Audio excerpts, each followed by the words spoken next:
जय श्री राम धनु राशि वालों। 3 जून को बृहस्पति देव उचित राशि में, भाई साहब बहुत बड़ी बात है, बहुत बड़ी बात, बहुत सालों बाद आए बृहस्पति देव।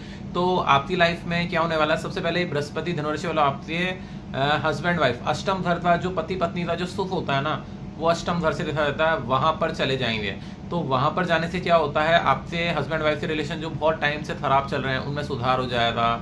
मतलब दोनों में बहुत मधुरता आ जाएगी, मतलब बहुत हद तक आपके रिलेशन अच्छे हो जाएंगे। मतलब ऐसा लगेगा यार हमारे बीच में क्यों लड़ाई होती थी, सब कुछ ठीक हो गया नॉर्मल।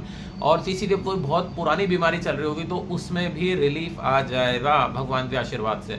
ठीक है, डेट नोट करना 3 जून से 30 अक्टूबर के बीच में। ठीक है, अब दूसरी बात यह है कि आपकी कुंडली के अंदर जो 4th हाउस होता है वहाँ का मालिक भी इस समय बृहस्पति है। ठीक है, तो आपको पारिवारिक जीवन का जो महिलाओं को घर का स्ट्रेस होता है, तनाव होता है, तो भगवान के आशीर्वाद से वो भी दूर हो जाएगा।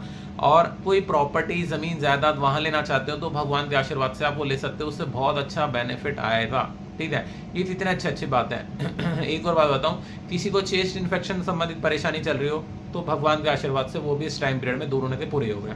मतलब मैं सही बात बता रहा हूँ, ऑटोमेटिक जोरदार वाला सीन है। और एक और बात बताता हूँ बढ़िया वाली, जो है ना बहुत ज्यादा मानसिक तनाव चल रहा था ना, मतलब बहुत ज्यादा स्ट्रेस चल रहा था, क्या होगा जिंदगी में, क्या होगा, उसमें भी ठहराव आ जाएगा, उसमें भी अच्छा लगेगा, चलो अब ठीक लग रहा है, पहले से बेटर है, पहले से अच्छा लग रहा है। मतलब ये सबसे अच्छा अपॉर्चुनिटी है। ठीक है, अब बृहस्पति है ना 3 दृष्टि होती है, 5, 7, 9। अब ये जहां जहां दृष्टि डालेंगे उसका बेनिफिट मैं आपको बताता हूँ।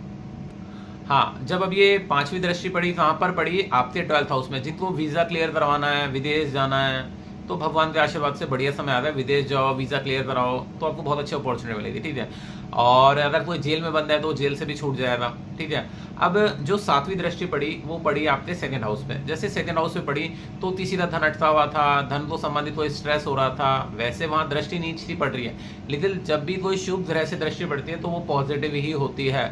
तो वहां पर भी भगवान के आशीर्वाद से बढ़िया बेनिफिट होगा, बहुत हद तक सिचुएशन ठीक होगा, ये सबसे अच्छी बात है।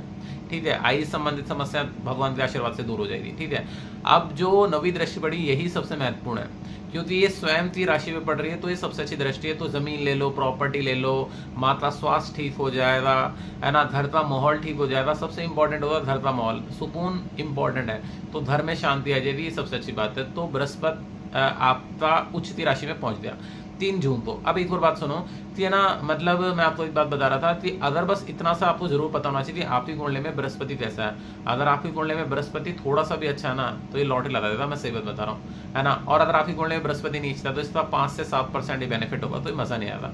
तो बस आपको इस चीज का ध्यान रखना है। इसके अलावा तो आप मजे करो, और फिर भी कोई आपको डाउट लगता है तो मेरा नीचे कमेंट बॉक्स लिखा है, उसमें आप मुझसे पूछ लेना।